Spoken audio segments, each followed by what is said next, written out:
Motive क्या है? Reservation को खत्म करना या रिजर्वेशन को आर्थिक आधार पर लेना? तो सुप्रीम कोर्ट में 4-4 पीढ़ी जज बने बैठे हूँ, पैरों का जूता पैरों में अच्छा लगता है, सर में अच्छा नहीं लगता। नहीं, लेकिन हर सीट पर चंद्रशेखर नहीं होंगे ना चुनाव लड़ने के लिए। अब बीएसपी का भी साथ ही नहीं। ये बड़ा सवाल है। लोग ये कहते हैं ना, देखो लोगों को लगता है किसी नेता का बेटा आ गया तो वही नेता बन सकता है। तो आजाद समाज पार्टी राष्ट्रीय पार्टी होगी, आप मुझसे एफिडेविट लिखवा। सपने उन्हीं के पूरे होते हैं जिनके सपनों में जान होती है, और पंखों से कुछ नहीं होता, हौसलों से उड़ान होती है। नमस्कार, आदाब, सत श्री अकाल, जय भीम, जोहार। मेरा नाम है नवीन कुमार।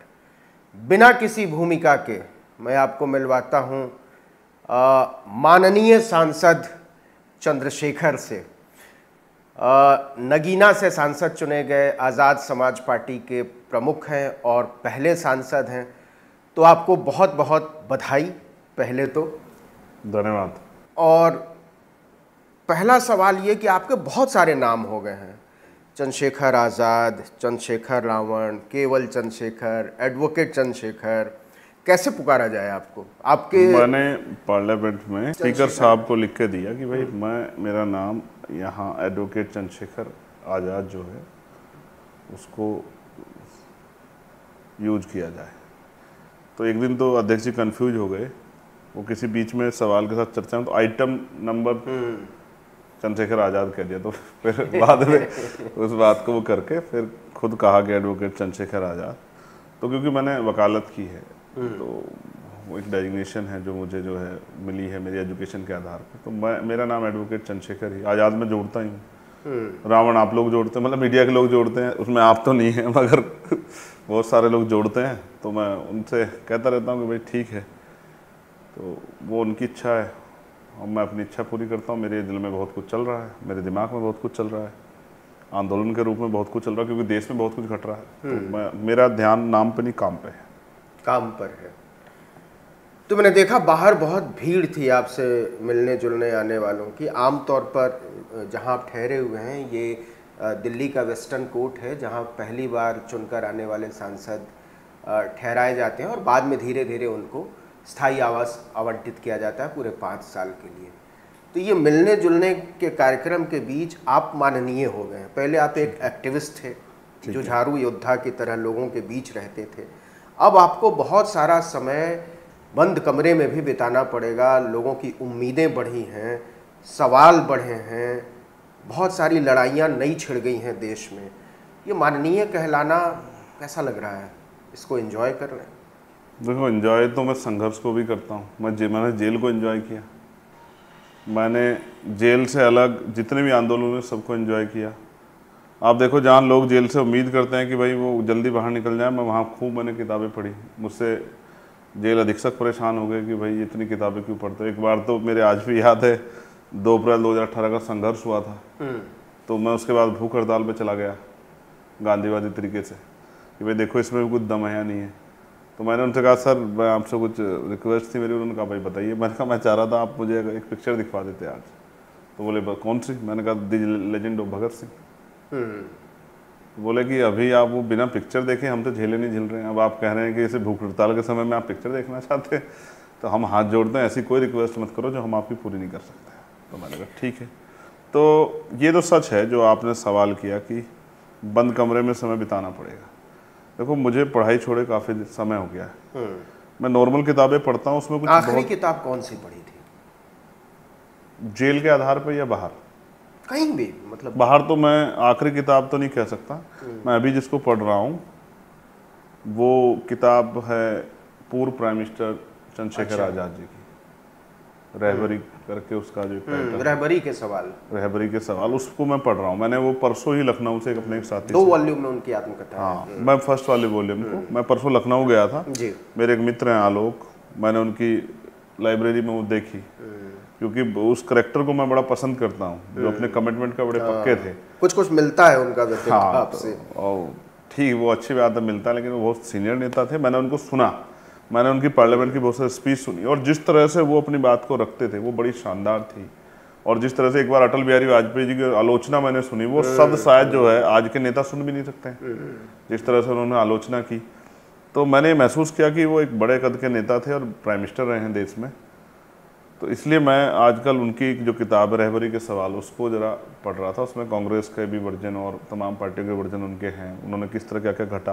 देखो हम पे बहुत कुछ सीखने को है। डॉक्टर बाबा साहब अम्बेडकर ने कहा कि मैं मूर्तियों में नहीं किताबों में हूँ। उनसे कहने का तात्पर्य उनका ये था कि भाई किताबों को पढ़ो, ये जानने का मौका चलेगा कि देश कैसे बना, देश में लोगों को राइट्स कैसे मिले, आराम से मिले, संघर्ष करना पड़ा, आंदोलन हुए, किसने विरोध किया, किसने समर्थन किया।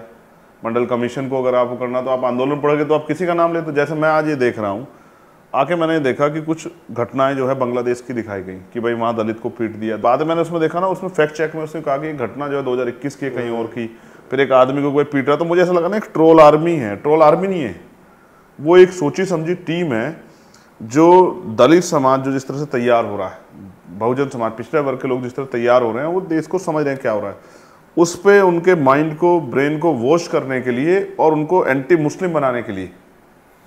क्योंकि मैंने महसूस किया उन घटनाओं का दलितों से लेना नहीं है, लेकिन उसको इस तरह दिखाया गया कि देखो दलितों के साथ कितना जुल्म कर दिया। घटनाएं होती है समाज, इसमें कोई दो राय नहीं। कई जगह पे जहाँ कोई व्यक्तिगत लेन देन होता है, कुछ तरह की होती है, कहीं अपराध होते हैं तो होती है घटनाएं, मुस्लिम के साथ भी होती है। लेकिन ये जो पूरी एक टीम बना के जो वर्क किया जा रहा है और उसमें टारगेट करना कि भाई चंद्रशेखर वहाँ नहीं बोल रहे, चंद्रशेखर वहाँ बोल, तो मैंने कहा कि कोई घटना तो उसकी जानकारी होनी चाहिए। तो जानकारी करने की नौबत आई तो पता लगा फेक है। तो मुझे समझ आया कि एक नैरेटिव गढ़ा जा रहा है इंटरनल, और उस नैरेटिव का विषय ये है कि बड़े लंबे समय बाद स्पेशली दलित और मुस्लिम्स में अब एक अंदर ये भावना पैदा हुई है कि हम लोग संगठित होकर कोई लड़ाई लड़ सकते हैं। कोई ऐसा आदमी है जिसके साथ रह के हम लोग, जो हमारी बात करेगा, इनकी बात करेगा, जो पिछड़ों की बात करेगा, आदिवासियों की बात करेगा, किसानों की बात करेगा, तो हम उसके साथ खड़े हो सकते हैं। ये जो एक मेजोरिटी बन रही है, उस मेजोरिटी को तोड़ने के लिए कई तरीके से प्रयास हो रहे हैं। आप जहां से चुनकर आए हैं, अब जब पीछे पलट कर देखते हैं तो एक तरफ इंडिया गठबंधन, ठीक है, दूसरी तरफ भारतीय जनता पार्टी, एक तरफ बहुजन समाज पार्टी, तो किसी समय आपको ऐसा लगा था कि आपका चुनाव फंस गया है, आप निकल नहीं पाएंगे? नहीं, ये मुझे लग सकता था अगर मैंने धरातल पे काम नहीं किया होता। पिछले 1.5 साल से जिस तरह से भीम आर्मी आज़ाद समाज पार्टी की टीम ने वहाँ दिन रात मेहनत की है, नवीन भाई आप कभी जाते वहाँ तो आप ये महसूस करते, कोई दीवार ऐसी नहीं थी जिसपे हमारे वर्करों ने अपने हाथ से आज़ाद समाज पार्टी काशीराम और हमारा चुनाव चिन्ह लिखा। लोकसभा प्रत्याशी जब 1.5 साल पहले लोग 2022 के हारूर के घर पे बैठ गए, तब वो लोग अपने काम पे लगे थे। हमने एक लक्ष्य बनाया था, तो हमें ये था कि इनके उससे क्या होता, हमें आसान हो जाता और हम बाकी सीटों पे जाके इनकी मदद कर देते। लेकिन जब इन्होंने साथ छोड़ दिया तो फिर हमें थोड़ा सा ज़्यादा अपने आप को प्रिपेयर करना पड़ा कि हमें अब किस तरह से लोगों को किन्होंने साथ छोड़ दिया? इंडिया अलायंस ने, बीएसपी ने? बीएसपी कभी साथ थी नहीं। बीएसपी के साथ जाने का कितना प्रयास किया, बीएसपी के साथ होते तो फिर दल ही नहीं बनाने की जरूरत पड़ती। लेकिन फिर जब बीएसपी ने किनारा कर लिया तो फिर दल बना के साबित करना था कि हम करके दिखा सकते हैं। लोग ये कहते हैं ना, देखो लोगों को लगता है किसी नेता का बेटा आ गया तो वही नेता बन सकता है, किसी नेता का पोता आ गया वही नेता, किसी बेटी आ गई या परिवार को याद, इनमें क्योंकि ये उस परिवार शहर में राजनीतिक गुण ज़्यादा है। तो हम जो नए लोग हैं, जैसे मैं प्राइमरी स्कूल के मास्टर का बेटा हूँ, तो मुझे कोई क्या देखेगा कि भाई ये प्राइमरी स्कूल के मास्टर का बेटा ज़्यादा सरकारी नौकरी में चल जाएगा। लेकिन हमें साबित करना था कि हम एक पढ़े लिखे व्यक्ति हैं, वकील हैं, सामाजिक काम कर गए, लोगों की जन भावनाओं को समझते हैं, किस तरह राजनीति होती है, किस तरह लोगों को जोड़ा जाता है, ये कर सकते हैं। आपका इशारा आकाश आनंद की तरफ है क्या? नहीं, छोटे भाई है मेरे। आपको लगता है कि ये उम्मीद जगी है साधारण लोगों में, पिछड़े लोगों में, दलितों में, कि वो संसद विधानसभा पहुंच सकते हैं एक सीधे साधारण रास्ते से भी? यस, मैं उदाहरण उसका बैठा हूँ। वो जिनको भी जो भी संघर्ष कर रहे हैं वो मुझसे प्रेरणा लें कि किस तरह से जो है एक आम आदमी भी संगठन के साथ खड़े होकर लोगों की मदद लेके और अपने विषय के आधार पर, धर्म के आधार पर, अपने विषय के आधार पर पॉलिटिक्स करके आगे आ सकता है। चंद्रशेखर, कुछ लोग ये कहते हैं कि हालांकि आप बहुत पुरजोरी से चुनाव लड़े, लेकिन इंडिया गठबंधन के बहुत सारे लोगों ने और ख़ासकर मुसलमान बिरादरी के लोगों ने आपको भीतर ही भीतर बड़ी मदद की, ये बात सच है क्या?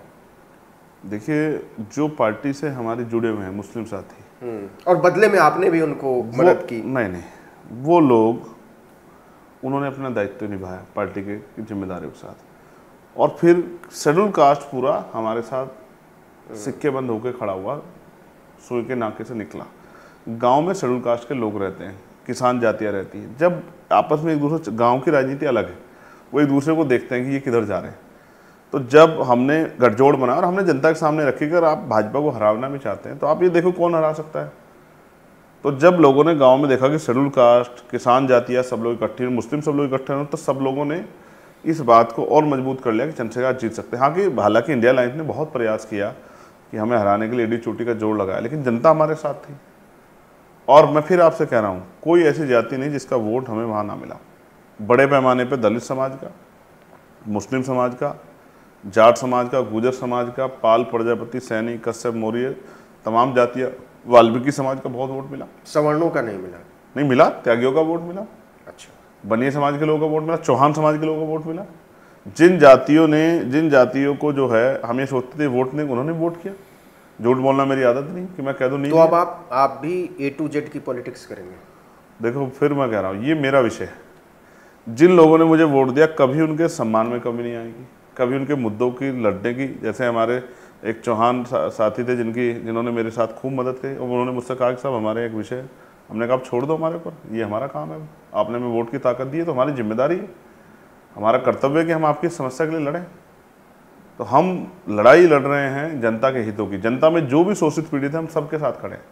लेकिन मैंने कहा कुछ पार्टी के अलग विषय हैं, उसके लिए पार्टी अपनी आइडियोलॉजिकल वो है और पार्टी की पॉलिसी है, उस पर हम लोग अपना काम कर रहे हैं। बहुत बड़ा हंगामा खड़ा हो गया है इस देश में। बंटवारा, दलितों और आदिवासियों के बीच पहली बार बंटवारे की बात आई है और वो कानूनी तौर पर आई है। अब वो संवैधानिक है, बांटा जा सकता है। बिहार में प्रयोग हो चुका है, दलित, महादलित, पिछड़ा, अति पिछड़ा की पॉलिटिक्स। क्या राय रखते हैं आप, ये सही है, गलत है? मैं इस बात को समझता हूँ कि पिछड़ी जातियों में क्योंकि उस तरह से राजनीतिक चेतना नहीं पैदा हुई है, संख्या कम होने के कारण जो है एजुकेशन लेवल उस तरह से बढ़ नहीं बढ़ा है, उस तरह के जो है आर्थिक सशक्तिकरण नहीं है। तो ये बात बिल्कुल सच है कि उनके बहुत सारे लोग इस ओपन फील्ड में नहीं है।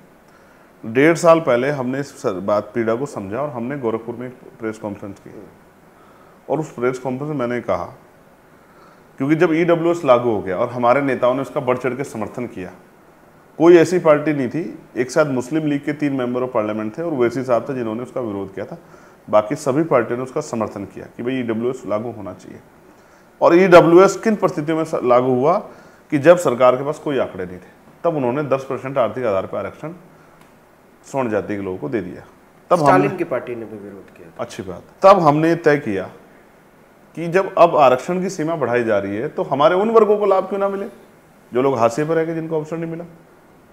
तब हमने एक पीसी की और हमने अपना रुख स्पष्ट किया कि शेड्यूल कास्ट की 66 जातियां उत्तर प्रदेश में दिखती हैं, बाकी नहीं दिखती है। तो इन जातियों को सरकार इनके लिए अच्छे प्रोग्राम चलाए और अलग से 5% आरक्षण की व्यवस्था कराए। उस 5% आरक्षण में इनको अवसर दे जिससे कि ये मुख्य धारा में आके जुड़े, इनका DM भी बने, इनका SDM भी बने, इनका IAS भी बने, IPS भी बने, इनका वकील जज भी बने, इनको मौका मिले। उसी तरह से जो अति पिछड़ी जाति है, जिनको मौका नहीं मिला, जिनकी संख्या बहुत कम है, गिनतियों में नहीं आती, जिनको कोई लोग और इग्नोर कर देते हैं, देखना चाहते हैं, लेकिन हमें उनकी फिक्र है। तो हमने कहा कि 27% तो मिला हुआ है, जैसे दलितों में 15% मिला हुआ है, तो हमने कहा 5% और दो। जब आपने 10% आर्थिक आधार पर दे दिया स्वर्ण जातियों को, जिनका प्रतिनिधित्व भी खूब है, तो आप इनको भी दो, स्पेशल प्रोविजन इनके लिए करो। इसी तरह 27% आपने दे दिया। स्पेशल प्रोविजन अति दलित के लिए करो या दलित के लिए? दलित, उन दलितों के लिए। अति दलित आप समझो ना, दलित एक परिवार, ठीक है, वो सामाजिक उसका जो आधार है, उसके साथ जो जुल्म होता है वो उसकी जाति के आधार पे होता है। ठीक है, सहमत। कि शहीद आजम भगत सिंह ने अपनी किताब में लिखा कि अगर प्राण दंड यानी कि फांसी की सजा देने वाले जज के ऑर्डर से उसका मोटिव हटा दिया जाए तो उसमें हत्यारे में कोई फर्क नहीं कि उसने प्राणदंड क्यों दिया, क्योंकि जान तो जा रही है, हत्या तो हो रही है, जान तो जाएगी, मर्डर तो हो रहा है। इसलिए अगर जजों के मोटिव को हमने ध्यान में रखा तो फिर हमें लगेगा कि कुछ अच्छा हुआ है। देखो मैं तो मोटिव पर शक है आपको? बिल्कुल शक है। 75 साल में आपने कास्ट एट्रोसिटी कितने बड़े पैमाने पे होती है, पुलिस है, आर्मी है, सैनिक बल है, तमाम एजेंसी है, कभी आपने संज्ञान नहीं लिया। मैं आपको उदाहरण, लक्ष्मणपुर बात है, अब आप माननीय सांसद हैं। नहीं, कोई फर्क नहीं पड़ता है, पार्लियामेंट से बड़ा कोई नहीं है, आप अच्छी तरह समझ लो, हम वकील भी। सुप्रीम कोर्ट के एक जज ने उसको डिनाई भी किया नहीं किया है, किया नहीं किया है। तो जब वो सहमत नहीं तो हमसे कोई क्या कर देगा, हमें चढ़ा दो फांसी। जब अपने लोगों के हितों की बात आएगी, डॉक्टर अंबेडकर के चेले हैं सब, पूरी जी जान लगा के लड़ेंगे। मैं आपको याद दिलाता हूँ लक्ष्मणपुर बातें, बिहार की जो घटना है, 50 लोगों की जान गई थी, ऑनरेबल डिस्ट्रिक्ट कोर्ट ने सजा कर दी उम्र कैद की और हाई कोर्ट ने बरी कर दिया। तो सुप्रीम कोर्ट कहां मर गया था? क्यों सुप्रीम कोर्ट ने संज्ञान नहीं लिया? 50 लोगों की जान गई थी। ये हम इनके सियारों के रंग हम जानते हैं। हमसे हमें कोई जो है दूध पीता बच्चा ना समझा जाए कि हम बेवकूफ़ बैठे हैं। हम सबको देखते हैं, हम उनके मोटिव को देखते हैं। जब आपने कॉन्स्टिट्यूशन क्या कह रहा है, पहले से आप समझिए कि सुप्रीम कोर्ट क्या है। सुप्रीम कोर्ट का अधिकार नहीं कानून बनाना, उनका काम है। कॉन्स्टिट्यूशन बेंच ने कहा है। मैं क्या कह रहा हूं, कॉन्स्टिट्यूशन बेंच में कितने शेड्यूल कास्ट शेड्यूल ट्राइब के लोग थे, कितने बैकवर्ड के लोग थे? मैं कह रहा हूं ये आप छूट दे दो। लेकिन दलित जज ने तो कहा। अब मैं क्या कर रहा हूं, पिछड़े वर्ग के लोगों की बैच बना दो आप, और उनको छूट दे दो कि वो फैसला करें जो हमारे दर्द को समझते हैं। शेड्यूल कास्ट के जजों की आप बैच बना दो, वो फैसला करें। अगर वो हमारे दर्द को समझते हैं तो उनको हम फैसला करने छूट देते हैं। और आप आदिवासी जजों की बना नहीं सकते आप, क्योंकि है ही नहीं। और अगर आपको ये कहेगा मुझसे कि भाई ये शेड्यूल कास्ट के लोग ही बना दी तो अपने लोगों के हितों क्यों कर सकते हैं, तो फिर हम क्यों नहीं पूछें कि जब ईडब्ल्यूएस पे सारे अपर कास्ट के जज बैठे थे उन्होंने अपने लोगों का बचाव क्यों नहीं किया, उन्होंने उनके संरक्षण का ख्याल क्यों रखा? तो सवाल तो आप पे भी आएगा। जब आप एक उंगली किसी की तरफ करोगे तो 4 उंगली आपकी तरफ भी आएंगे। सरकार को समझना पड़ेगा और सुप्रीम कोर्ट को भी समझना पड़ेगा। और मोटिव क्या हम बताते हैं, जब भी चाहे बैकवर्ड के क्रीमी की बात आई तो शेड्यूल कास्ट का जबरदस्ती घुसा दिया। अब शेड्यूल कास्ट की बात आई थी, शेड्यूल ट्राइब का जबरदस्ती घुसा दिया। ये जातिगत आरक्षण नहीं था। ये जातिगत आरक्षण तो खत्म करने की तैयारी। आप समझो, एक जज सवाल पर आ रहा था, एक सेकंड, एक जज बैठ के क्या स्टेटमेंट देता है? वो पार्टी ने क्रीमी लेयर को हिस्सा नहीं था, वर्गीकरण की बात थी, क्रीमी लेयर पे आपने स्टेटमेंट दे दिया। फिर आपने स्टेटमेंट दिया जिसका एक बार बच्चे को मिलकर उसको ना मिले। तो सुप्रीम कोर्ट में 4-4 पीढ़ी जज बने बैठे हो और यहां कह रहे हो कि जिसको एक बार मिलकर ना मिले। और जो इनमें लड़ने वाले सक्षम लोग तैयार हो गए, जिनके बच्चे आज फाइट कर सकते हैं, उनको निकाल दो। देखो मैं फिर आपको कहूंगा, आपको याद है रिजर्वेशन इन प्रमोशन खत्म किया था और फिर सुप्रीम कोर्ट में जब केस आया उनको स्टे के लिए कहा, उन्होंने कहा पहले डिमोशन करो यूपी में पुराने पदों पर। हाँ, पहले डिमोशन किया गया, नहीं सुना हमें भी किसी कीमत पे। ईडब्ल्यूएस की फाइल बहुत दिन तक पड़ी रही। और फिर जब ऑर्डर, क्योंकि जब तथ्य पे बात आएगी, आर्टिकल 16(4) ए और बी में आपको राइट है मिलने का, तो आपने ऑर्डर दिया। साथ साथ क्या लाइन खींची कि स्टेट गवर्नमेंट चाहे दे सकती है। अब स्टेट गवर्नमेंट है बीजेपी की, नहीं दिया उन्होंने। और कितने कर्मचारी हैं जिनको फायदा नहीं मिला। रोस्टर होता तो हमारे लोग जो हैं की पोस्ट पे आते, कितने हमारे लोग जो हैं डीजीपी नहीं बन पाए, कितने हमारे लोग प्रमुख सचिव नहीं बन पाए। आपने निकाल के बाहर फेंक दिए। सरकारें अवसर नहीं देती। अगर सरकार की नीयत पे आप छोड़ोगे तो सरकार तो अपना हित देख के करेगी। सुप्रीम कोर्ट गाइडलाइन बनाता, सुप्रीम कोर्ट चर्चा करता। तो मैं फिर कह रहा हूँ, माननीय जजों का मैं सम्मान करता हूँ, माननीय सर्वोच्च न्यायालय का मैं बड़ा सम्मान करता हूँ, लेकिन अगर सर्वोच्च न्यायालय से फैसले हमारे लोगों के गले काटने के आएंगे तो फिर एज ए लीडर हम अपने लोगों का गला नहीं कटने देंगे। चंद्रशेखर, आपने मोटिव की बात की है। यस, मोटिव क्या है? रिजर्वेशन को खत्म करना या रिजर्वेशन को आर्थिक आधार पर ले जाना? कास्ट बेस्ड रिजर्वेशन को खत्म करके इकोनॉमिक बेस पर रिजर्वेशन, जो आरएसएस बहुत लंबे समय से कहता है, ईडब्ल्यूएस को एक्सटेंड करना। यस, वो करना है। और मैं आपसे पूछ रहा हूँ, जब आप इतना फायदा चाहते हो, इतना सोचते हैं, तो आपने ईडब्ल्यूएस में क्यों सोचा? उसकी सीमा 8 लाख क्यों किया आपने? मैं मानता कि आप उसकी ईडब्ल्यू आर्थिक आधार पर आरक्षण की सीमा 3 लाख रखते हैं, जो स्वर्ण जाति के गरीब लोगों को मौका मिलता। 8 लाख में तो आपने बहुत सारे लोगों को मौका दे दिया। सच ये है, भारत की व्यवस्था अभी सिस्टम की ऐसी है कि जो अगर आर्थिक आधार पे आप करोगे तो सबसे अमीर आदमी सबसे गरीब सर्टिफिकेट बनाएगा। जैसे एक आईएएस अभी जो है जिनको निकाला गया, अब उनका देखिए वो सब कुछ ठीक होते, वो विकलांग का सर्टिफिकेट लेके जो है आईएएस बन गई है। बहुत सारे मामले गुजरात में इंक्वायरी चल रही है। और बहुत सारे ऐसे लोग हैं अपर कास्ट के जिन्होंने शेड्यूल कास्ट शेड्यूल ट्राइब का सर्टिफिकेट बना के नौकरी कर ली है। आपको क्या लगता है कि जो सुप्रीम कोर्ट का ये फैसला है और जो ऑब्जर्वेशन है क्रीमी लेयर को लेकर, वो इंडिपेंडेंट है या सरकार की पॉलिसी से मेल खाता है? जो मौजूदा सरकार है, भाजपा आरएसएस की पॉलिसी जो है, उसको एक्सटेंड करने की कोई कोशिश? देखिए, ऐसा मैं पहले इस बात को कह चुका। पहले तो मैं अपने लोगों को ये कहना चाहता हूँ, मैं नहीं चाहता कि हमारे लोगों में किसी भी तरह की जो है विरोधाभास हो या किसी भी तरह का उनमें जो है आपसी मनमुटाव। इसलिए मैं चाहता हूं कि उनको नीयत को भी समझना चाहिए। और जिस तरह से एनएफएस बड़े पैमाने पे हुआ है और एनएफएस पे सुप्रीम कोर्ट, हाई कोर्ट चुप्पी थाम के बैठे हैं, चाहे वो इलाहाबाद का हो, जैसे पीजीआई का जो है लखनऊ का हो या किसी और उसका हो, तो उस पर भी उनको ध्यान रखना चाहिए। साथ साथ मैं ये कहूँगा कि हमारे शेड्यूल कास्ट के सब जाति के लोगों को, बैकवर्ड के और स्पेशली जो लोग आगे निकल गए, उनकी ये जिम्मेदारी है कि जब हमने अभी बिल पास किया, बिल हमने जो पेश किया कि निजी क्षेत्रों में आरक्षण मिलना चाहिए, सुप्रीम कोर्ट ने उसका क्यों संज्ञान नहीं लेता? निजी क्षेत्रों में आरक्षण की व्यवस्था करा दे, इतना अगर देती है सुप्रीम कोर्ट, सरकार को ऑर्डर कर दे, हम तैयार बैठे हैं। या फिर अब इस रिजर्वेशन को एक्सटेंड कर दे। और हम तो कह रहे हैं हमारे जो अति दलित समाज जिनको वो कह रहे हैं, हम तो एक परिवार मानते हैं, उनको 10% दे दो, हमारे तरफ हमें क्या दिक्कत? हम तो चाहते हैं कि वो लोग आगे बढ़ के आए। जब आगे आप सक्षम हो जाएंगे तो हमारे साथ मिलकर सरकारों से अपने हकों की लड़ाई लड़ेंगे। आप कभी 17 जातियों को शामिल कर देते हो, कभी 20 जातियों को शामिल करते हो, कभी आप हटा देते हो। आपने बंगाल के हटा दिया उन जातियों को, और यहाँ जो है आप यूपी की, जब यूपी वालों ने दिया तो आपने वो कर दिया। तो आप किस आधार पर तय करेंगे जब आप एक तरफ इतना सब कुछ करते हैं और आप फिर ये कह के हटा देते हो? सुप्रीम कोर्ट कह देता है कि साहब ये स्टेट इशू नहीं है, सेंट्रल इशू है, तो अब आपने स्टेट के हाथ में कैसे दे दिया? अब इसमें रोल है पहले सरकार का। तो सरकार के अटर्नी जनरल वहाँ खड़े थे, अब उन्होंने क्या वो दिया? तो यानी कि वो कैटेगराइजेशन के पक्ष में थे, यानी कि सरकार चाहती है हो, ये सरकार का वो है। पहली बात, वहाँ खड़े थे माननीय जो है हमारे एक सीनियर लॉयर कपिल सिब्बल साहब, जिनको समाजवादी ने लोकसभा भेजा, वो राज्यसभा भेजा। अब वो वहाँ खड़े थे, अब वो किस पक्ष में खड़े थे ये आप दलील सुन लेना। वो भी इसमें थे कि ये होना चाहिए शेड्यूल कास्ट बंटवारा। वहाँ खड़े थे सलमान खुर्शीद साहब, मेरे बहुत अच्छे मित्र हैं, बहुत मतलब सीनियर आदमी हैं राजनीति में, वो कांग्रेस से रिलेटेड हैं, वो वहाँ खड़े थे। अब वो भी इसी मोटिव खड़े थे बंटवारा होना चाहिए। अब आप बताओ शेड्यूल कास्ट के कितने ऐसे वकील हैं जो जिनका फेस वैल्यू बहुत अच्छी हो, जिनको सरकार ने अपॉइंट किया हो, या शेड्यूल कास्ट के लोगों तो एहसास ही नहीं था कि उनके साथ इतना बड़ा वो होना जा रहा है। तो यहाँ तो हमारे लोग ना ऑर्डर देने में थे, या बेचारे ना ही ऑर्डर खिलाफ लड़ने में थे।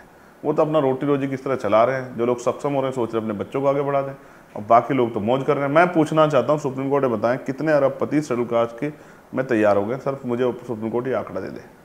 वरना तो हमेशा जब भी कोई फैसला आया रिजर्वेशन पे, तो आप तो पहले तैयार बैठे हो कि EWS करना है, इकोनॉमिक के आधार पर रिजर्वेशन को ले जाना है। आपके बीजेपी के नेता इस बात को बहुत दिनों से बोलते आ रहे हैं कि जातिगत आरक्षण खत्म करना है। और तो और अब सरकार को तय करना है कि वो इस पर क्या करेगी, अध्यादेश लाएगी या वो इस फैसले के साथ खड़ी है। तो ये सबकी मंशा क्लियर हो जाएगी। और मैंने ये बात सवाल उन पर भी छोड़ा इंडियन अलायंस के लोगों पर कि आप भी बताओ, जैसे समाजवादी के माननीय सांसद ने बाहर आके समर्थन कर दिया तत्काल। क्या ये आपके भीतर का डर है? क्योंकि बिहार में जब नीतीश कुमार सत्ता में आए और रामविलास पासवान वहाँ दलितों की राजनीति करते थे, ठीक है, उन्होंने LJP बनाई थी। ठीक है। सबसे पहले आने के बाद सत्ता में नीतीश कुमार ने दलितों को बांटा और वहाँ महादलित की राजनीति शुरू की। ठीक है। और जो रामविलास पासवान 2005 में किंग मेकर की भूमिका में थे, उन्होंने किसी को समर्थन नहीं दिया, सरकार नहीं बनी, राष्ट्रपति शासन लगा, और उसके बाद नीतीश कुमार पहली दफा पूर्ण बहुमत से आया, और उसके बाद से महादलित नीतीश कुमार के साथ है। ठीक है। आपको नहीं लगता है कि ये अगर लागू हो गया तो बहुत सारे जो दलित राजनीति करने वाले और उसमें भी कहें जातीय राजनीति करने वाले नेताओं की दुकान बंद हो जाएगी? बिल्कुल सच है। मगर हम ना तो जातीय राजनीति करते हैं और ना हम दलित राजनीति करते हैं, हम तो बहुजन राजनीति करते हैं। आप बताओ हम कौन सी राजनीति करते हैं? हम बहुजन समाज की राजनीति करते हैं। बहुजन समाज के महापुरुषों का जो अधूरा काम है उसको आगे बढ़ाने का काम करें, अपना कोई घर का काम कर ही नहीं रहे। और फिर अगर हमारे लोगों को मिलेगा तो हमसे खुशी, लेकिन जब 1-2 साल बाद और ज़मीन की सच्चाई पता लग जाएगी, ये हमसे छल हुआ, फिर क्या होगा? कहाँ है सरकारी नौकरियाँ, कहाँ है रिजर्वेशन? लेटर एंट्री हुई तब कोई नहीं जाके लड़ा, संविदा पे भर्ती हो कोई ना। अच्छा, सबसे आसान तरीका है ढूंढने का, सबसे ज़्यादा नौकरियाँ जो दलित समाज के जो बहुत पिछला हिस्सा रह गया वो सफाई कर्मचारी काम में करता है। ठीक है, अब आप बताओ उसमें कितनी पक्की नौकरियां हैं? नगर पालिकाओं में, नगर परिषद में, ग्राम पंचायतों में, बड़े बड़े डिपार्टमेंट में बताओ, ठेकेदारी, संविदा और ये और तमाम तरह की आउटसोर्सिंग से बताओ नौकरी है नहीं है, पक्की कहाँ है नौकरी? तो आप सब जब आखिरी हादसे पे भी पक्की नौकरी नहीं है। अच्छा, सुप्रीम कोर्ट ये क्यों नहीं उस आंकड़े लिए कि क्या 15% मिला है नहीं मिला शेड्यूल कास्ट के लोगों को? ये बड़ा सवाल है। क्या कभी ढूंढने का प्रयास किया? तब मैं मानता कोई किसी हिस्सा खा रहा है। अगर ये जातियां 16-17% आरक्षण ले रही होती या इनको 15 ही मिल गया होता तो भी मैं समझ लेता। तो अभी सबको पता है आंकड़े कि 4-6% आरक्षण मिला है, बाकी तो NFS होकर सब जो है उन्हीं को चला जाता है जिनको जाना चाहिए, जिनकी सरकार है। तो मैं फिर आपसे कह रहा हूँ, मुझे खतरा इस बात से है कि हमारे लोग अगर बहुत समझदार होते तो इस देश में हम 75 साल बाद भी जुल्म, जातीय अन्याय, अत्याचार नहीं सह रहे होते। देश की संसद में विपक्ष के नेता की जात पूछी गई, जात नहीं पूछी गई, कहा गया कि उनकी कोई जाति नहीं है। ठीक है। उत्तर भारत में ये बड़ी खराब गाली मानी जाती है कि जाति, कि आपकी जाति का पता नहीं है मतलब आपके पिता का पता नहीं है, ऐसा मानते हैं। ठीक है। उत्तर भारत में आपको क्या लगता है इसके पीछे की सोच क्या है, और क्या आप इसको लेकर इंडिया अलायंस के साथ हैं? किस बात में साथ है? कि जाति का जो जाति जनगणना का सवाल उठाया और राहुल गांधी ने ये कहा कि हम पर इसलिए ये आरोप लगा और हमको गाली दी गई संसद में क्योंकि हमने जाति जनगणना की बात की, जो बेसिक डॉक्यूमेंट वो तो अब कर रहे हैं। काशीराम साहब तो 40 साल पहले से कर रहे थे, और हम लोग बहुत दिनों से उठा रहे हैं। हमने दिल्ली में जब किसी ने नाम भी लिया तब 21 तारीख को हमने जाति जनगणना की मांग की, और पूरे बिहार से लेकर जहाँ सामाजिक आंदोलन चले उन सब लोगों ने मांग की है। तो ये उनका अपना पर्टिकुलर विषय है। किसी ने कुछ कहा, उसका जवाब में किसी ने कहा, राजनीतिक उसको आगे बढ़ाने के लिए किसी ने उसको और जो है थोड़ा सा हेल्दी रूप में कह दिया, ये उनका अपना विषय है। भाई ऊपर के लोग बेचारे लड़ रहे हैं, हम इसमें क्या सोचें? हमारे लोग तो रोज जाति के आधार पर गाली गा रहे हैं, किसी को तकलीफ नहीं होती। आपको पता है, सच सुनोगे आप? बताइए। पंजाब के एक चीफ मिनिस्टर बनाए थे दलित समाज की कांग्रेस पार्टी ने, उन्हीं के जाति के नेता उन्हीं की पार्टी के नेताओं ने क्या कहा कि पैरों का जूता पैरों में अच्छा लगता है, सर में अच्छा नहीं लगता। भूल गए आप लोग? मैं तो लेकिन कांग्रेस ये क्लेम कर सकती है कि एक दलित को पंजाब जैसे राज्य में चीफ मिनिस्टर बनाया। हाँ, और फिर दोबारा उसको बचा नहीं पाए आप, 2 सीटों पे हारा हुआ आपके साथ ही। अब देखो आपकी पार्टी स्वीकार करती है नहीं करती गरीबों दलितों को का नेतृत्व। आप समझो ना मैं आपसे क्या कह रहा हूँ। किसी को भी जाति पूछी जाएगी उसको तकलीफ होगी, लेकिन यहाँ तो जाति का प्रिविलेज सब लोग ले ही रहे हैं। सरने में इतना बड़ा लगाते हैं सब, हम ही लगाते हैं चंद्रशेखर आजाद, हम ही नहीं लगाते जात का नाम, हम आजाद लगाते हैं, माने सब लोग लगाते हैं। अखिलेश यादव लगाते नहीं लगाते यादव? आप मुझे बताओ लगाते हैं? बड़े नेता बताओ। अब आप चुप मत रहो, बता दो लगाते नहीं लगाते? भाई उनका भी तो घर गंगा जल से धोया ही गया ना। अब उनको तो आप उनको पीड़ित मानेंगे कि शोषक मानेंगे? हम तो जानते हैं कि चाहे दलित पिछड़े वर्ग का, आदिवासी वर्ग का आदमी MP MLA बन जाए, मुख्यमंत्री बन जाए, प्राइम मिनिस्टर बन जाए, राष्ट्रपति बन जाए, अब उसको सामाजिक गैर बराबरी का सामना तो करना पड़ेगा। लोग भूल जाते, हम नहीं भूले। राष्ट्रपति बनो आप तो आपको मंदिर में नहीं घुसने दिया जाएगा, राष्ट्रपति बनो आपको जो है राम मंदिर के उद्घाटन में आपको नहीं बुलाया जाएगा। और फिर मैं आपसे कह रहा हूँ, हम बहुत कुछ जानते हैं जो हम लोग कहते भी रहते हैं, लेकिन अब फिर लोग ये कहते रहते हैं कि जात का रोना रहता है, तो इसलिए हम जात पे बात ही नहीं करते हैं। हम इसलिए नहीं करते जात पे बात, हम इसलिए जो है जात से विषय बुनियादी, आपने पार्लियामेंट में जात का विषय समझे एक चमार रेजिमेंट के अलावा कुछ नहीं सुना होगा। और वो भी इसलिए क्योंकि जिन लोगों के लिए राजनीति कर रहे हैं उनकी एक मांग है कि वो रेजिमेंट थी। लोग तो जानते भी नहीं, देश का मैं जानता हूँ सोशल मीडिया व्हाट्सएप यूनिवर्सिटी के लोगों को, देश के बहुत बड़ी आबादी नहीं जानती कि वो रेजिमेंट थी, और वो रेजिमेंट रॉयल रेजिमेंट थी जिसको गार्ड ऑफ ऑनर मिला है, जिसने जर्मनी और तमाम ताकतों को वहाँ बर्मा में जमींदज कर दिया था, घुसने नहीं दिया। तो अगर मैं कह रहा हूँ कि उनके रेजिमेंट को बहाल कर दो तो मैं किसी जाति के खिलाफ थोड़ा ही हूँ। मैं तो कह रहा हूँ गुजर रेजिमेंट बना दो। सुनो, गुजर रेजिमेंट बना दो, उनकी मांग है, वो मेरे पास आए, भैया हमारे रेजिमेंट के लिए आवाज उठाओ, हम चाहते हैं हम देश सेवा करें। अहिर समाज के लोग, यादव समाज के लोग, कहा साहब हमारे रेजिमेंट के लिए करो। तो जिन जातियों को अवसर नहीं मिला वो कहती हैं कि भाई हमें मौका मिले, जाति का रेजिमेंट है तो हमें मौका मिले, हम देश सेवा करेंगे, कम पैसों में कर देंगे, हम देश के लिए लड़ना चाहते हैं, वर्दी पहनना चाहते हैं। नौजवानों में जज्बा है, आप अग्निवीर लाके कमजोर करते देश के लोग, सरकार के लोग। वरना नौजवान जो है, हम खुद देश से इतना प्रेम करते हैं, देश की सेना के सम्मान में। आज जब कहा गया पार्लियामेंट में कि माओवादियों के द्वारा और वो जो वहाँ वामपंथी जो वो एक जो है वो चल रहा है, एक जो है एक वॉर चल रही है साउथ स्टेट्स में, तो ये कहा गया कि हमारे गृह राज्य मंत्री बोले कि 1999 के लोग, 90 के लोग जो है पिछले 10 साल में मारे गए, जवान शहीद हुए। तो क्या देश में 2000 जवानों की शहादत की वैल्यू ही नहीं है? हर साल 200 जवान शहीद हो रहे हैं। क्या कर रही है सरकार बैठ के? क्या कर रही है? क्या उनके परिवारों की इच्छा नहीं है? क्या उनका जीवन को अग्निवीर ला रही है? एक सिंगल आदमी के जीवन का वैल्यू है। आपने 2000 जवान चाहे आपने चुपचाप कह दिया कि बहुत कमी है, ये इस बार 10 साल में 2000 जवान ही मरे। 2000 जवान क्या होता है? वे एक एक आदमी इज्जत रखता है, एक एक आदमी की जिंदगी वैल्यू। उसके बच्चों से पूछो, उसकी पत्नी से पूछो, उसकी बहन माँ से पूछो जिसने पाला 9 महीने, उसके बाप से पूछो जिसका सब कुछ उजड़ गया। यहाँ बैठ के कह देते हैं आराम से पार्लियामेंट में। तो सच हम जानते हैं, हम जमीन पे के आदमी हैं, हम सच जानते हैं। चंद्रशेखर, आप राहुल गांधी पर उठे सवाल को कह रहे हैं कि उनका अपना मामला है। हाँ, बड़े लोगों का अपना मामला है। आप अखिलेश यादव को कह रहे हैं कि वो कास्ट प्रिविलेज का सरनेम लगाते हैं। आप इंडिया गठबंधन के साथ जाएंगे कि नहीं जाएंगे? अखिलेश जी से हमारी कितनी मित्रता है, भाई है बिल्कुल, मगर हमने ये कहा आपको टिकट ऑफर किया था उन्होंने? छोड़ो, पुरानी चीज़ों पे काहे को बात करनी। उन्होंने हमसे वादा किया था और फिर उन्होंने वादे से मुकर गए, और हमें इस बात का कोई दुख नहीं। अच्छा हुआ उनकी मदद से नहीं जीते, वरना तो पूरी ज़िंदगी कहते रहते कि चंद्रशेखर को पहली बार MP हमने बनाया था। अब हम पे जिन लोगों का एहसान है, हमारे क्षेत्र के लोगों का, हम उन्हीं का एहसान ज़िंदगी में रखना चाहते हैं। अब रही बात इंडिया अलायंस की, तो इंडिया अलायंस को मैं अभी तक सही तरह समझ नहीं पाया। वो लोग पंजाब में अलग अलग लड़ते हैं, बंगाल में अलग अलग लड़ते हैं, और वैसे वो इंडिया अलायंस है। अलायंस का मतलब क्या होता है? एक परिवार होता है, परिवार एक दूसरे के खिलाफ लड़ता है। काशीराम जी ने, और अभी बताओ, अब उन्होंने कह दिया लड़ते थे अलग अलग जगहों पर। क्या कोई जरूरी नहीं है कि पैन इंडिया अलायंस हो। जब लोकसभा का चुनाव हो तो पैन इंडिया अलायंस चुनाव नहीं होता क्या? आप यहाँ दिल्ली में खड़े हो कह रहे हैं कि हम सब लोग एक हैं, और पंजाब में जाकर ये करप्ट हैं, हम सही हैं, और बंगाल में जाकर ये करप्ट है, हम सही हैं। इसको क्या अलायंस कहते हो? ये कैसा अलायंस है? ये तो समझौता है, अपने अपने फायदे नुकसान को ध्यान में। अच्छा छोड़ो, अब इंडिया अलायंस इसमें हरियाणा में क्या कर रहा है आप बताओ? अब आम आदमी पार्टी ने कहा हम अलग लड़ेंगे, और कांग्रेस के नेता बोले समाजवादी पार्टी कोई वजूद नहीं है यहाँ। अब सुन लो उनके स्टेटमेंट, और समाजवादी के लोग कह रहे हम लड़ेंगे, तो आप पता नहीं आपका एक्सपेंशन प्लान। हमारा अलायंस हो गया है। मैं पहली बार आपके चैनल के माध्यम से बता रहा हूँ, हमारा अलायंस वहाँ हो गया हरियाणा की जनता से, और हम हरियाणा की जनता के सम्मान के लिए लड़ेंगे, और ऐसे ही हम महाराष्ट्र की जनता के सम्मान के लड़ेंगे। एक वंचित बहुजन अघाड़ी वहाँ है, और अब तक हमने उनको पूरा मौका दिया कि वो लड़े। हमने लोकसभा में लड़ाई नहीं कि भाई उनको पूरा मौका मिलना चाहिए। अब जब वो नहीं कुछ कर पा रहे हैं, तो वहाँ के लोगों की डिमांड है कि भाई आके आप आज़ाद समाज पार्टी के जरिए लड़ाइए।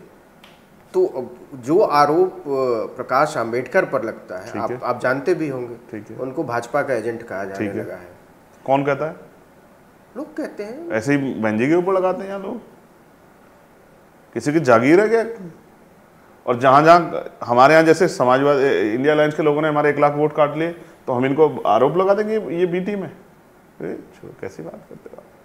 देखो, राजनीतिक दलों का काम होता है, जिनसे खतरा होता है उनके ऊपर आरोप लगा देते हैं। देखिए, महाराष्ट्र में तो आपके लिए आसान है कि आप अकेले लड़ लें, आपके लिए आसान है कि हरियाणा में भी अकेले, लेकिन जब उत्तर प्रदेश में आपका क्या प्लान है? वहाँ बहन जी के साम्राज्य पर हमला माना जाएगा आपका, बड़े पैमाने पर पुरजोरी के साथ उतरना। हमारी बड़ी नेता हैं, हमने उनको बहुत अवसर दिए।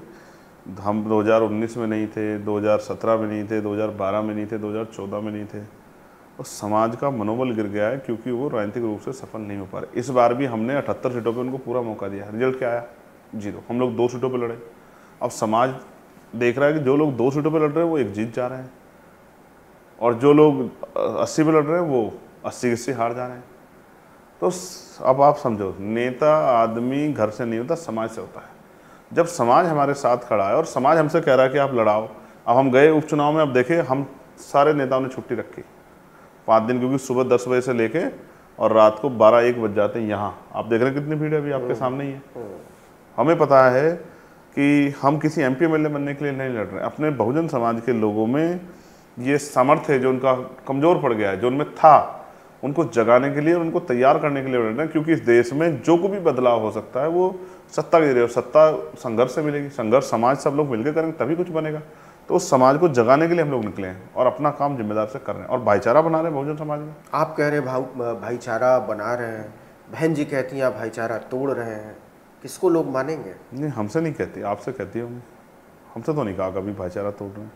हमसे तो हमें आशीर्वाद देती है हमेशा। देखो, आपको नोटिस में ले रहे हैं तो आशीर्वाद ही तो है।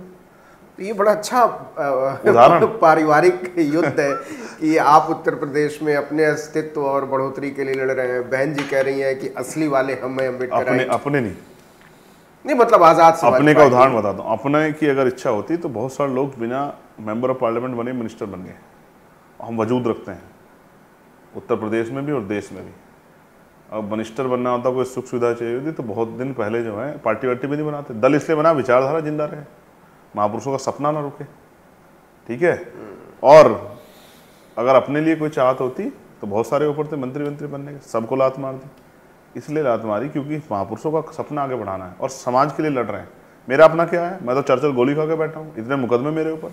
हम बाबा साहब लड़े, अपने लिए लड़े क्या?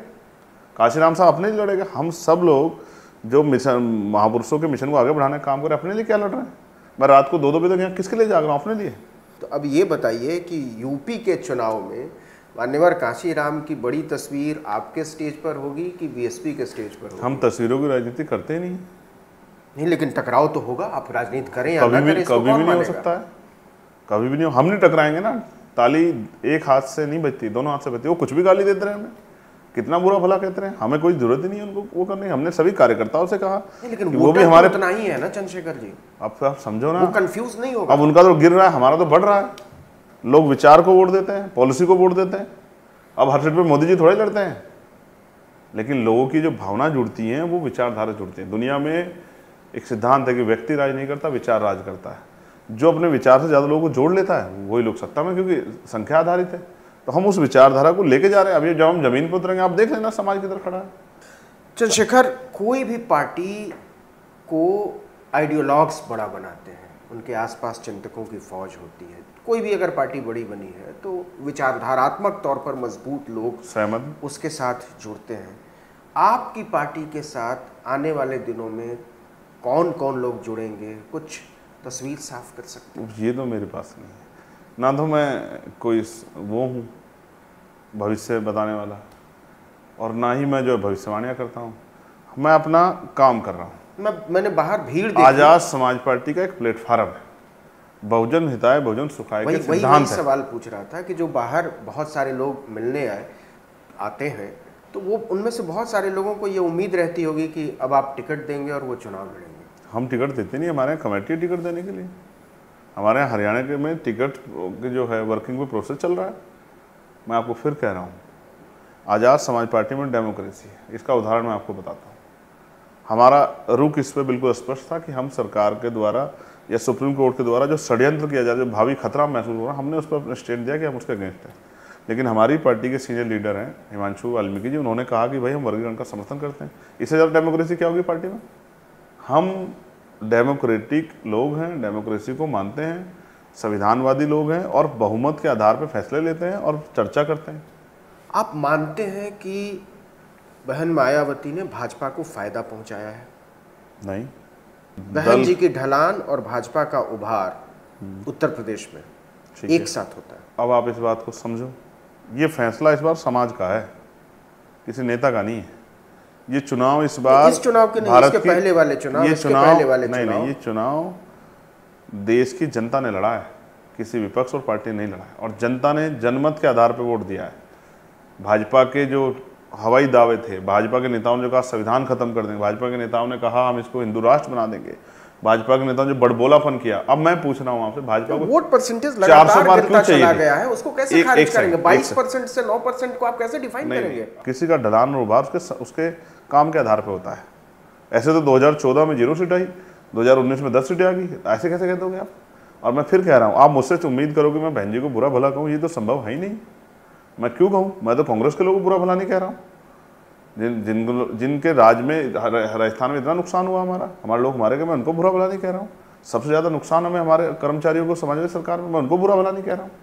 मेरा काम है अपने लोगों को जागरूक करना, बाकी समझदार से फैसले उनको लेना है। यही आरोप आप पर लगते हैं कि आप सारे दरवाजे खुले रखना चाहते हैं। आप कांग्रेस को भी बुरा भला नहीं कहेंगे, आप भाजपा को भी बुरा भला नहीं कहेंगे, आप बहन जी को नहीं, भाजपा क्यों नहीं कह रहा हूँ। अब भाजपा का दरवाजा मैंने बंद कर दिया तो भी आप मेरे ऊपर आरोप लगाए, या कोई लोग, मैं किसी का ठेकेदार थोड़ा ही हूँ। मैं अपना काम ईमानदार से कर रहा हूँ, मुझे संतुष्टि होनी चाहिए कि मैं अपने काम के प्रति ईमानदार, और जिन लोगों के साथ कर रहा हूँ उनको भी संतुष्टि होनी चाहिए। बाकी लोग क्या सोचते हैं, क्या फर्क पड़ता है? आपने कल पार्लियामेंट में एक मेंबर ऑफ पार्लियामेंट ने गाना गा दिया, तो हम कई लोग बड़े हंसे कि भाई ठीक है। तो उसी गाने को मैं आपको दोहराता हूँ कि कुछ तो लोग कहेंगे, लोगों का काम है कहना। छोड़ो बेकार की बातों को, में कहीं बीत ना जाए रहना, तो हमें अपना काम करना है। अगर हम सारी एनर्जी लोगों को सुनने में लगाएंगे तो हमारा काम कौन करेगा? क्या कोई हमारे महान पुरुषों के सपनों को पूरा करने का काम कर रहा है क्या, जो हम चैन से बैठे किसी और पे ध्यान दें? उत्तर प्रदेश के आने वाले चुनाव में कितने सीटों पर आप लड़ेंगे? स्टेट की टीम जितनी सीटों पर लड़ना चाहे, एक पर लड़ना चाहे एक पर मेहनत करेंगे, 403 पर लड़ेगी 403 में मेहनत करेंगे। ये पार्टी का फैसला है। मैं कोई डिक्टेटर हूँ क्या कि मैं कह दूँ कि ऐसा करेंगे? ये मेरा फैसला नहीं है, ये पार्टी का फैसला है। जिस पार्टी का एक चेहरा होता है वो अंत में डिक्टेटरशिप है उसी तरफ बढ़ती हुई नज़र आने लगती है कि उसी का फैसला, उसी का चेहरा देख के, उसी की बात, उसी के नारे सब। देखो, ये मैं इस बात से सहमत हूँ, लेकिन मान्यवर काशीराम साहब अपनी पार्टी में इकलौते चेहरे थे और कोई चेहरा नहीं था, लेकिन उन्होंने समय आने पे अपनी पावर्स को सब लोगों में बांटा। अब सवाल ये है कि क्योंकि ये काम बहुत महत्वपूर्ण है, आप जिसको जिम्मेदारी दे रहे हैं, जिसको आगे बढ़ा रहे हैं, वो कल कोई गलती ना कर दे, उसका पार्टी के ऊपर कोई आरोप ना लगे, जब तक जो है स्थिरता ना आ जाए। ये राजनीतिक व्यवस्था ये सफ़ेद दामन जैसी है, इस पे एक भी दाग काले रंग का दिखाई देगा। तो इसको अगर आप डिक्टेटरशिप कहना चाहते हैं तो आप कह लें। अब मैंने यही आपको स्पष्ट कर दिया कि हमारे यहाँ डेमोक्रेसी है। मैंने 2 उदाहरण दिए, एक हिमांशु जी का और दूसरा उदाहरण ये जो मैंने आपसे कहा कि मैंने 27 के लिए अभी आपसे नहीं कहा कि हम क्या करेंगे, इसलिए नहीं कहा क्योंकि इस पर स्टेट से कोई बात ही नहीं हुई, वो फैसला स्टेट का है। तो यही, इससे आप इसको किसी को डरने की जरूरत नहीं। जब अभी इतनी डेमोक्रेसी है तो कल क्या हो जाएगा। मीडिया पूरे तरीके से एक समाजवादी अप्रोच के साथ चलता है, ठीक है, और उसको दलित, पिछड़े, आदिवासी नेता न दिखाई देते हैं, न सुनाई देते हैं, न उनका काम उनकी समझ में आता है। ठीक है। कैसे आप अपने काम को आगे ले जाएंगे, क्योंकि ये बात आज कि कल क्या होगा मैं नहीं बताता, लेकिन आज की तारीख में ये तय है कि आपकी ज़रा सी भी गलती होगी, ठीक है, तो आप पर बहुत बड़े आरोप लगेंगे। हेमंत सोरेन का उदाहरण है, झारखंड में लालू यादव की पूरी राजनीति खत्म कर दी गई। कैसे आरोप देखते तो हैं? नवीन भाई, ये नहीं, मैं मीडिया की बात कर रहा हाँ, हूं। ये उनके हाथ में है आरोप लगाना। आरोप तो इस बंद कमरे में बैठे हम क्या कर रहे हैं, इस बात पे बाहर खड़ा हुआ आदमी आरोप लगा सकता है।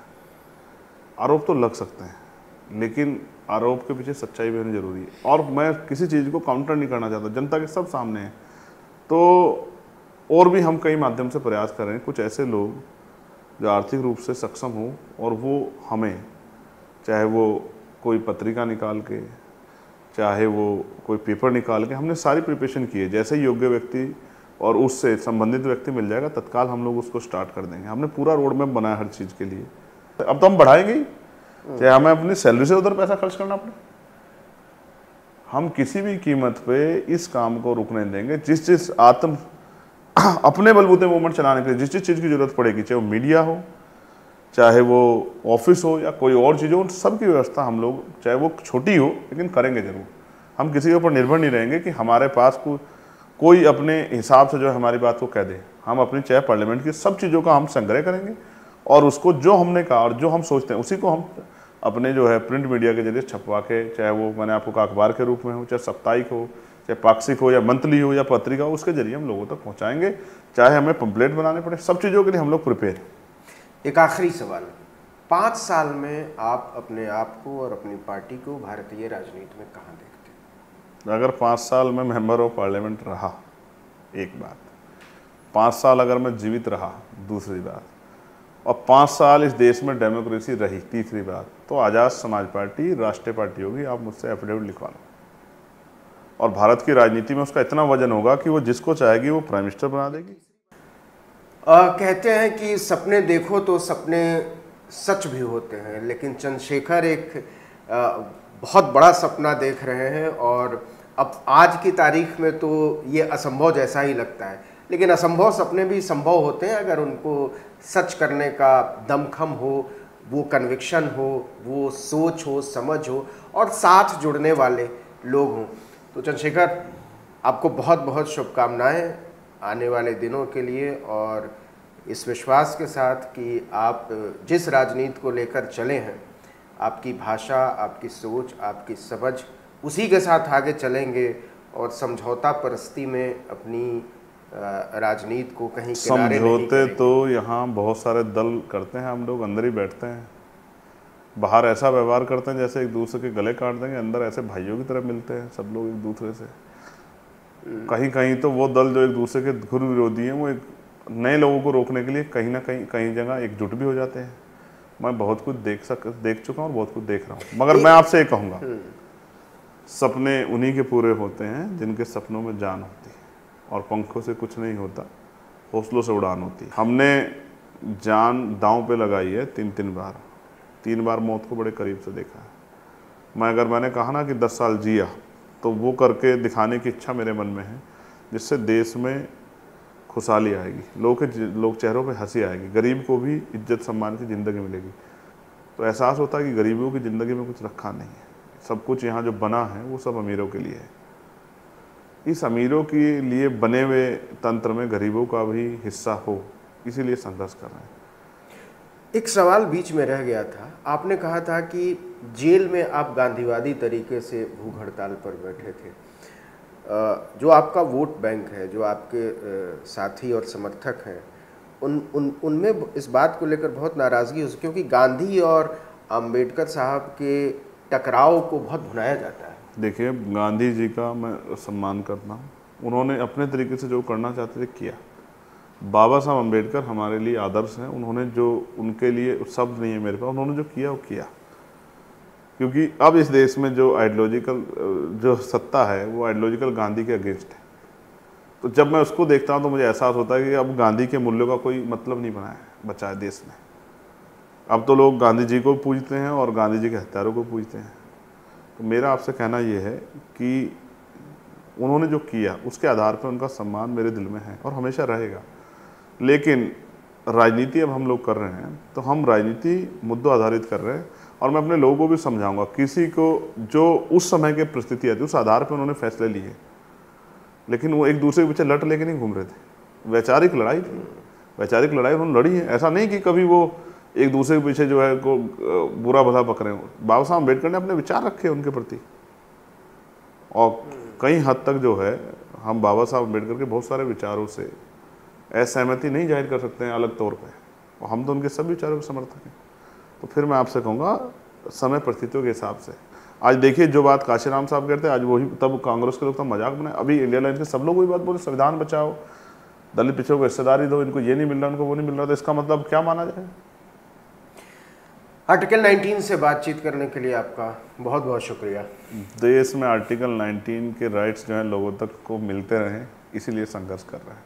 बाकी आपको हमेशा से आपका जो है, आपके द्वारा देश हित के मुद्दे उठते रहते हैं, हम भी आपके परमानेंट फॉलोवर्स में से हैं, व्यूवर्स में से भी हैं। हम देखते रहते हैं कि आप जनहित के मुद्दों को बहुत तेजी से मजबूत से उठाते रहते हैं। समय का कोई पता नहीं, मैंने कोरोना में बहुत सारे लोग खोया है, और मैंने देखा कोरोना में बाप बेटे को देखना नहीं चाहता था जब उसकी डेथ हो गई थी, और बेटा बाप को, सबको अपनी ज़िंदगी प्यारी थी। और असल में हमें अपने लोगों की जो अधिकार, उनके जो सपने हैं उनको पूरा करना है, महान पुरुषों के सपनों को पूरा करना है। इसलिए हमें ज़िंदगी से बहुत प्रेम नहीं है। जब तक ज़िंदगी तब तक लड़ते रहेंगे, आराम नहीं करेंगे। और आपको तो भी बहुत लंबी लड़ाई लड़नी है, अब देखते बहुत सारे लोगों के लिए। आर्टिकल 19 तब टीवी का रूप ले ले, तब तक हम संघर्ष कर रहे हैं। आमीन। Thank you.